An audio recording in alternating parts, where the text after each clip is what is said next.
Every great protagonist has a rival of sorts.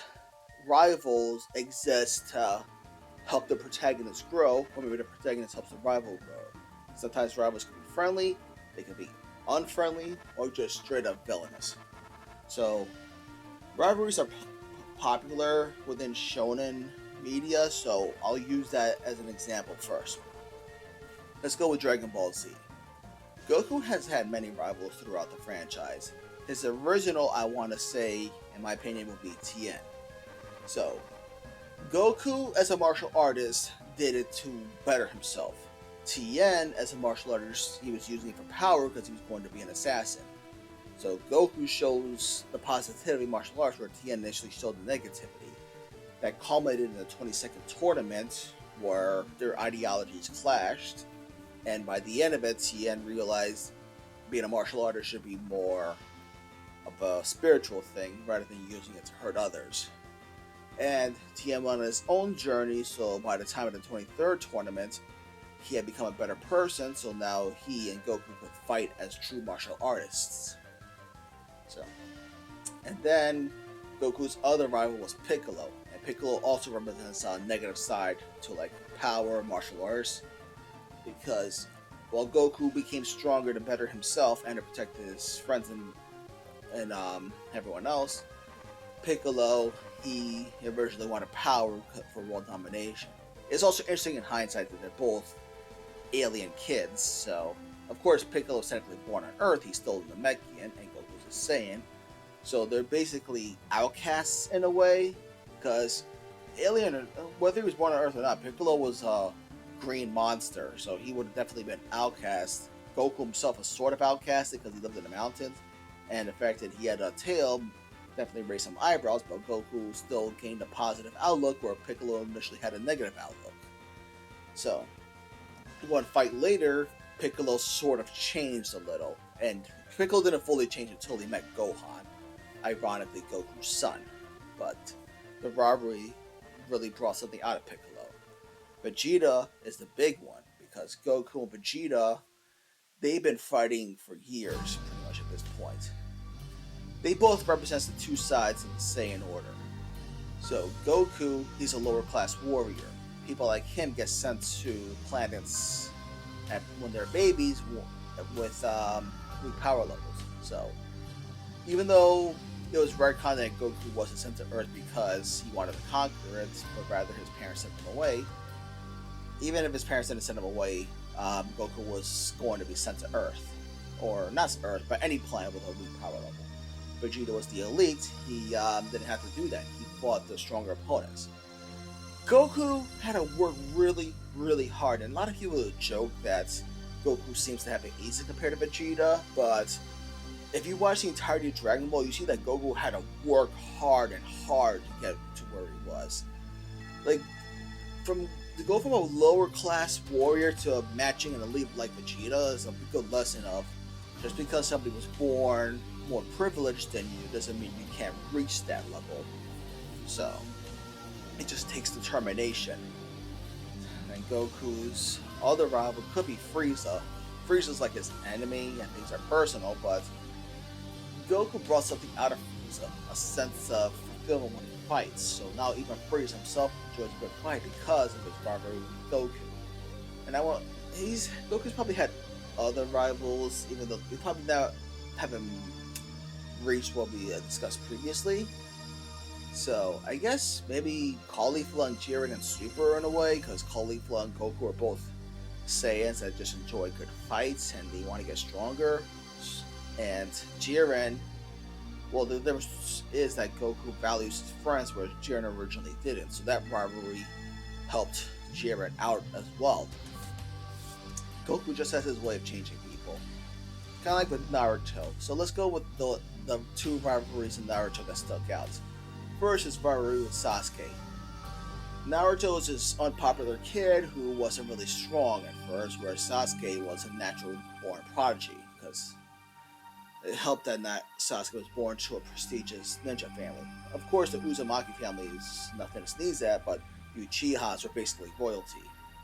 So, Naruto had to work hard to get to Sasuke's level, and even Sasuke couldn't believe that Naruto pretty much reach them. And another thing about the two was how they handle grief.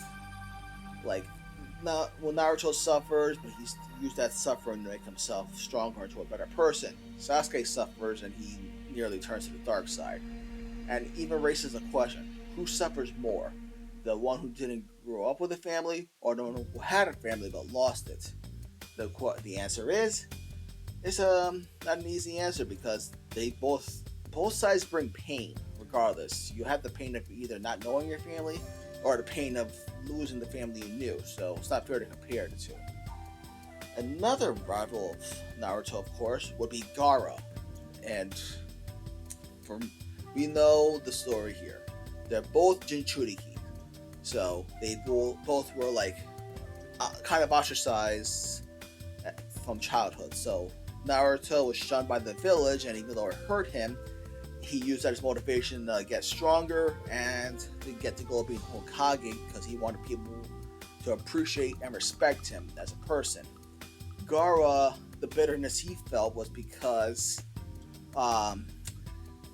it was a big. It's like it's hard to condense. It's just he felt isolated, not just because of his power, but because he felt like people hated him. He let the bitterness get to him, and he grew up and became a little more sadistic. Meeting Naruto helped him become a better person, but it really shows how one can handle the outside world. And Naruto is an example of, no matter how much you suffer, as long as you try hard, you can become better, and you can help others become better. Rivalries extend to comics. Like, let's take Spider-Man. I want to say that Venom is one of his significant rivals, because Venom came from the symbiote suit. Now, contrary to popular belief, the suit didn't make Peter Parker like bitter. Peter always had those feelings of bitterness because he had a lot to deal with in his life. He got bullied. He grew up. He was an orphan at first, even though it didn't affect him too much because he still had his aunt and uncle. But after his uncle died, he felt even more bitterness, and that bitterness fed the suit, and the suit kind of took all that bitterness from Peter. So when the suit broke away from Peter and lashed on Eddie Brock, Peter had to basically face the consequences of his actions. So that's a good rivalry for Peter, and an example of how your negativity could come back to haunt you, but you could move past it. And eventually, Peter and the symbiotes made amends, and Venom became a good guy. So that's a plus. There's also the Green Goblin. Now, Green Goblin, like Spider-Man, they both love science, but one uses it for good, and the other for evil. I don't know if I could do justice to how their rivalry works, but that's how I see it. So, and of course, you have Peter's friendly rivalry with the Human Torch. Peter's jealous of Johnny because he sees Johnny as somebody who has everything, but Johnny really doesn't. He has the important thing, but everything that Peter thinks he has isn't like genuine. Peter's jealous because Johnny has a lot of friends, but a lot of Johnny's friends don't really like him for him. They like him because he's famous. Johnny envies Peter because he knows the connections he does have are genuine. So,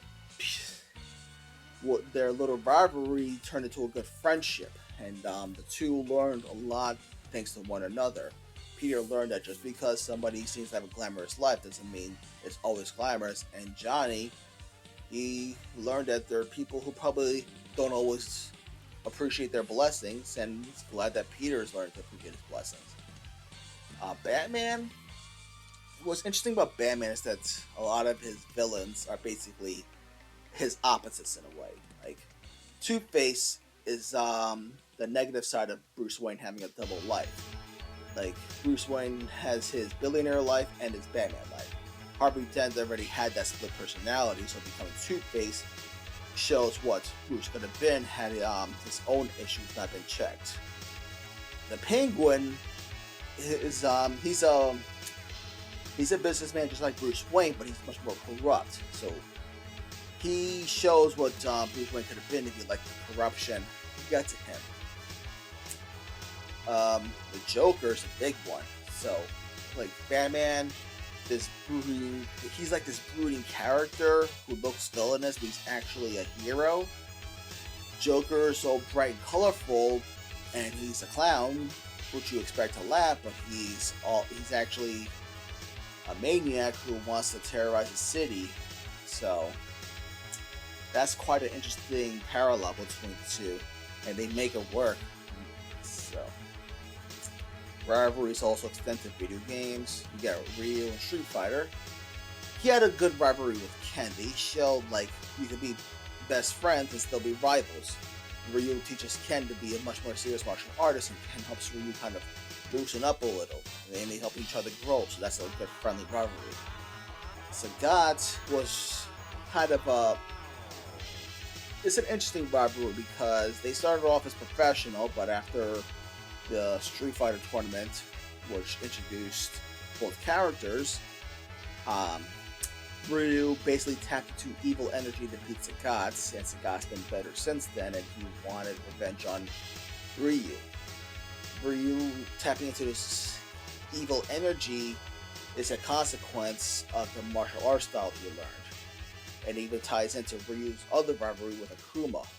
Akuma is somebody who let the evil Satsui no Hado take over, and he cast away his humanity just to become stronger. Ryu doesn't want to do that. He doesn't want to cast away his humanity, but he almost did when he fought Sagat, and he got desperate to win. And in doing so, he nearly ruined Sagat's life because he made Sagat a bitter person. Now, that's not all Ryu's fault. Sagat made his own choices too. And thankfully, Sagat's gotten better, so now when he fights Ryu, it's not a revenge thing, it's a strength thing. Because Sagat at least found it in him to forgive Ryu, and Ryu promised to be better. So sometimes in life you'll make mistakes, but that doesn't mean you can't bounce back. And Sonic, he's another interesting one because he's had several different rivalries. So let's start with Metal Sonic. What is Metal Sonic's opposite to Sonic in one major way? Freedom. Sonic is free. Metal Sonic isn't free. He's a robot enslaved by Eggman. So Sonic is everything Metal Sonic wishes he could be, and that comes with bitterness. Hence Sonic Heroes, where he wanted to be the real Sonic, and he no longer wanted to be afraid of anything, as he would say. Sonic had his rivalry with Shadow the Hedgehog, of course. Shadow, as his name implies, is basically the shadow to Sonic. They both seem kind of bad things, but Sonic learned to see the bright side of everything and just keep pushing forward, where Shadow struggled with letting go of the past.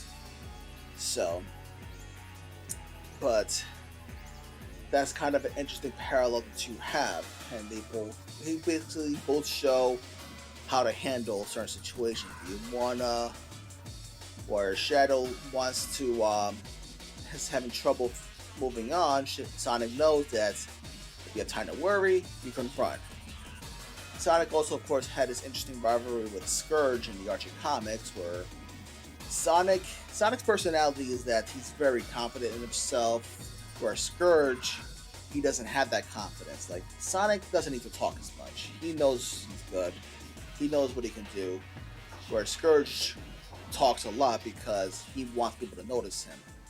So, it's like the old saying, confidence is silent, insecurities are loud.